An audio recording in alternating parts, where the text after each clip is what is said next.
সারা জীবন মানুষ তিনটি জিনিসের জন্য পরিশ্রম করে। তিনটি জিনিস হলো, আমার নাম উঁচু হোক, আমার পোশাক সুন্দর হোক, আর আমার বাসস্থান উত্তম হোক।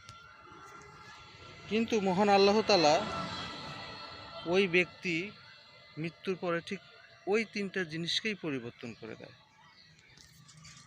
তার নাম হয়ে যায় মরহুম, তার পোশাক হয়ে যায় কাফন, আর তার বাসস্থান হয়ে যায় কবর। মানুষের জীবনে লোভ, লালসা, অহংকার এগুলো থাকবেই।